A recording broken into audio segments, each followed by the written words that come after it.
सोमनाथाय नमः। ॐ मल्लिकार्जुनाय नमः। ॐ महाकालेश्वराय नमः। ॐ ओंकारेश्वराय नमः। ॐ वैद्यनाथाय नमः। ॐ भीमशंकराय नमः। ॐ रामेश्वराय नमः।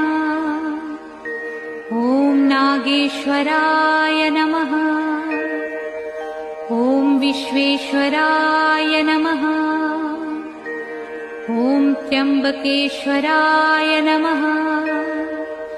ॐ केदारेश्वराय नमः। ॐ भुस्मेश्वराय नमः।